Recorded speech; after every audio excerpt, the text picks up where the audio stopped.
Okay, welcome everyone to the channel. My name is Japan and the series知っていること Hiraganaを学ぼう Part 5. Today will be our last lesson in this whole series, and today we will be finishing the 46 sets of Hiragana. And with that, let us get inside the today's lesson. Okay, so as I've told you, today we will learn the last remaining sets of Hiragana from Ra to N. And like my previous videos, I have divided the whole class into two sections. The first is the Hiragana no Hatsuon, which is also pronunciation of Hiragana, and next one is Hiragana no Kakijun, which is writing order of Hiragana. Okay, with that said, let us get inside the Hiragana no Hatsuon topic.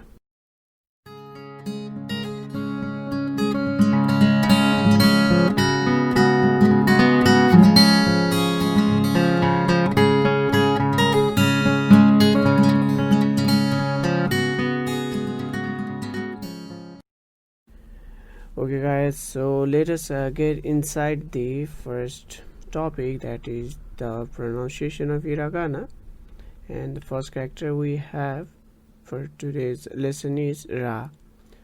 Okay, like always, I will be reading the pronunciation aloud and you guys just follow after me. Okay, let me start this now. Ra, Ri, Ru, Re, Ro, Wa, Wo, Okay, there are altogether 8 characters. Okay, let me again revise it from the back, from to Ra. Wo, Wa, Ro, Re, Ru, Ri, Ra. Okay, let us again revise from the Ra to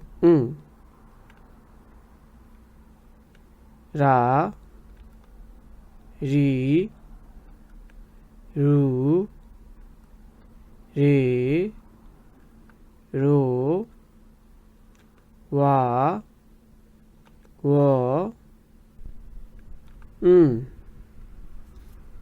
Okay, we have finished the first section of this lesson, that is pronunciation of Hiragana. Next we have is Kakijun, which is also the writing order of Hiragana. Okay guys, so let us get inside the Kakijun of Hiragana. The first character is Ra. Okay, let me start this now. Okay, let us write now. First, from top to bottom, and again from top to bottom, and a little bit bulge here, and we just wrote the Ra. It ends with 2 strokes. This is the first stroke and this is the second stroke. And let me tell you, next thing is, this isn't the standard way writing Ra. This is the stylish way of writing Ra. The standard way is writing like this. So this is the first stroke, you move from top to bottom. Okay, it's easier. And then this is the second stroke. It looks like a 5, but it's not 5 because there's a little bit difference here. Let me write it again. This is the first stroke and this is the second stroke. So in this way you can write the standard way of Ra. Okay, let us move to the next one. Next we have is Ri. So the thing you need to take in mind is this point here is the most important thing here. Don't forget that. So let me write it now. So it also ends in 2 strokes. So this is the first stroke.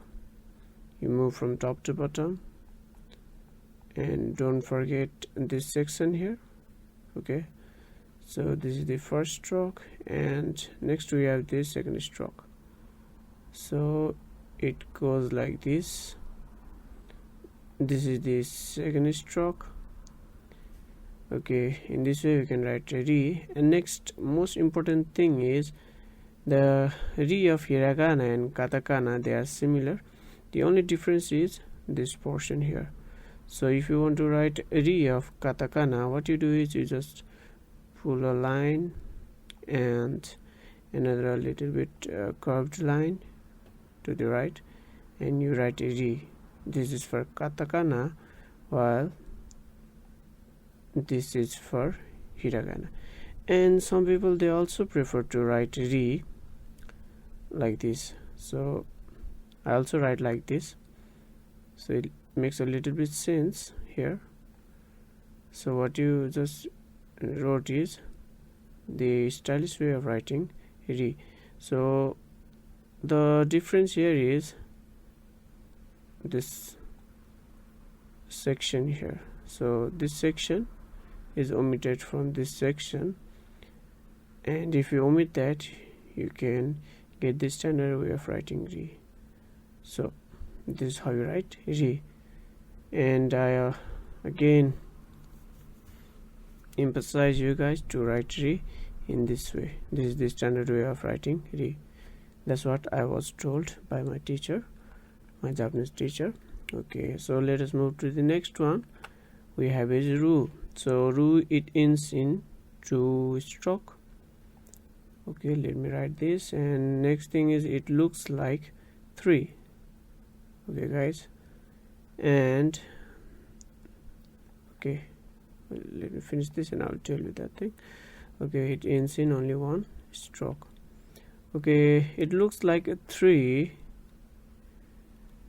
of English, but the difference is it is not that much longer.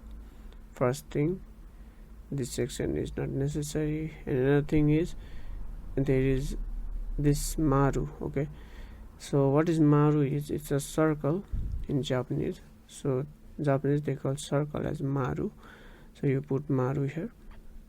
And next is ru and ro. They are a little bit similar, but they have one difference, and that is ro, it hasn't got maru, while ru, it has got maru.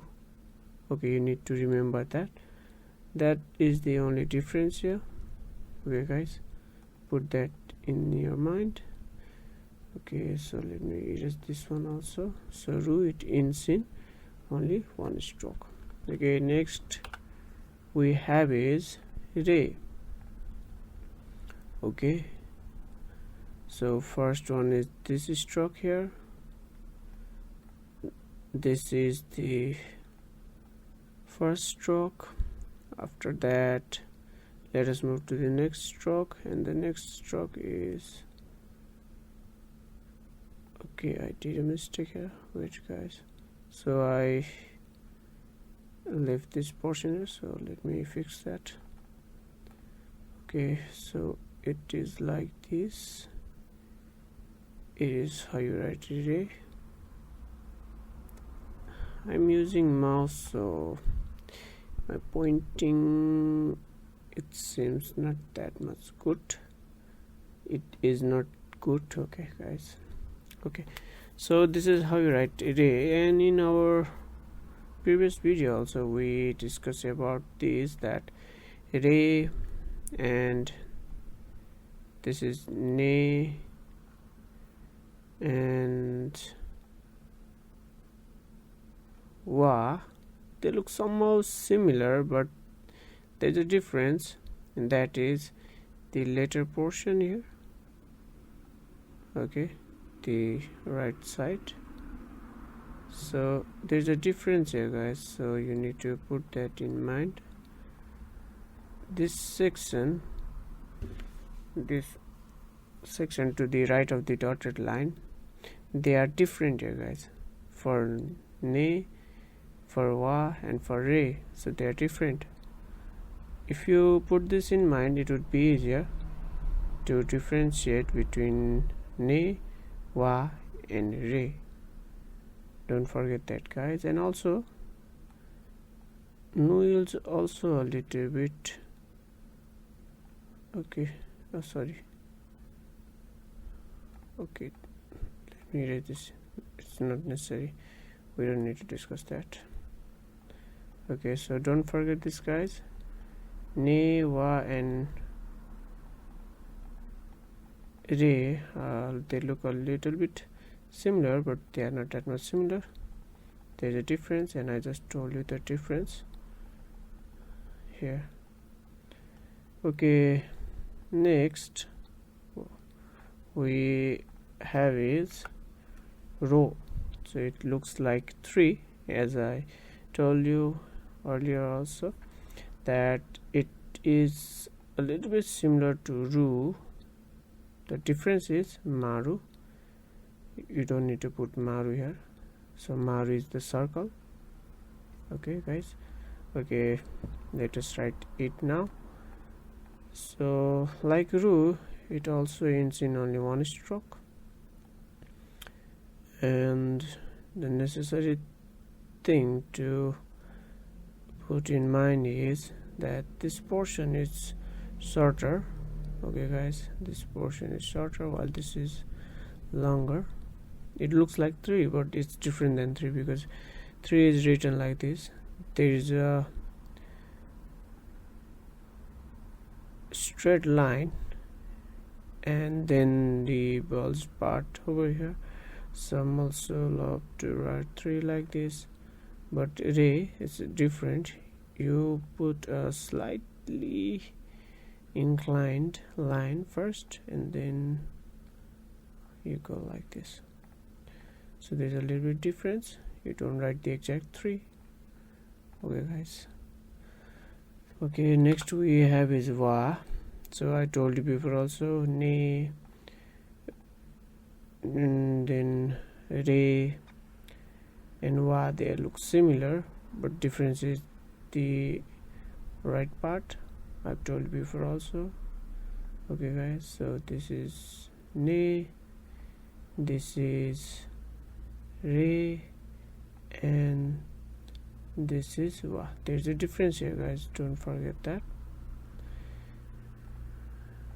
because these 3 are confusing for the beginners. It was confusing for me when I started learning Japanese.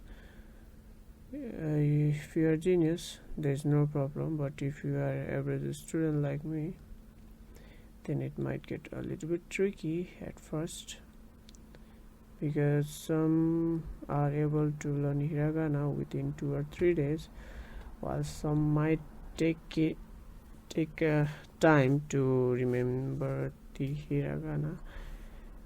To be honest, to recognize the whole hiragana properly, it took me nearly 2 months. I'm a little bit slow, maybe not a little bit, I'm a slow learner. So if you are genius, it's a good, it's not good, it's perfect. Okay, let us leave that thing, and this is how you write wa. You end it in 2 stroke. This is the first stroke and this is the second stroke. Okay, next and the last second last character we have is o. Okay, guys, so it is a little bit tricky if you see at first. It ends in 3 strokes. Okay, so let me write the stroke first. Okay, this is the first stroke. Okay, guys, and next we have is this stroke. This stroke, it looks like as, but it is not completely as. There's a difference. And lastly we have is this stroke, which looks like C, but it isn't C. So if you remember like this, you pull the line, in the line you draw H, and lastly you write C. If you do that, you can write O. It's easier in that way. HC, or maybe STC. There is a mobile, I guess, STC mobile. So if you put that in mind, STC mobile, O, it's STC mobile. You can remember like that. I remember like that. Okay guys, so it looks like STC mobile. Okay guys, ads. So this is T, this is C. Wow. I thought in that way it would be easier to remember this character. So let me tell you again. It is in 3 strokes. This is the first stroke, this is the second stroke, and lastly this is the third stroke. This is how you write O. And the keyword to remember O is, it looks like S, T and C, STC. Oh, it's STC mobile. Okay, next we have is the last character. It looks exactly like the cursive H or handwritten H, but it isn't. So this is the last character, which is and sometimes it also pronounced as there's a difference. So the phonetics, it differs according to different conditions. I guess there's a difference, and sometimes it's hard to catch the difference of the sound. Okay, so this character, it ends in only one stroke. So you draw the first line, it's a inclined line, and then you follow like this. So this is how, right? So it ends in only one stroke. Okay, with this guys, we have come to the end of our series and today's video. And before I end this video, let me tell you guys that you can download the files, reference files, from the link in the description. It's a safe download. You can download it from my GitHub page. I put that in my GitHub page under the issues. You can download from there. Not only that, you can also download the other reference files from my previous videos that I've did over the time for this series Hiragana manabou. And with that said, we are about to finish this. And also I would like to tell you is that I have spent a lot of time doing these videos. I know there are so many mistakes and there are so many errors in my videos, but I've tried my best, and I will keep on doing that. And you can write in the comment section on how I can make my videos good and how I can come up with good contents in my coming days. And you can also write what you want to learn the most from the Japan. Here there are so many things to learn from here. After I come to Japan, I've learned so many things, and we will be discussing that in our coming days. Okay, so that's it. Let me end this video. And for those of you who are beginners to learning Japanese, I hope you have a good learning time, and I will be discussing different resources, necessary resources that might be helpful to the beginners for learning Japanese language as well as the Japan. I'll be doing one video on that in my next episode. It would be different than we are doing right now. In that video, we'll be learning the different necessary softwares which might be a dictionary, which is also known as jisho in Japanese, as well as different necessary sites and a lot more things. We'll be doing that in our next video. Okay, with that said, let me not make this video longer. With that said, everyone have a good time, and we'll be okay. With that said, let me end video for today, and I hope to see you guys in next video. Till then, have a happy learning.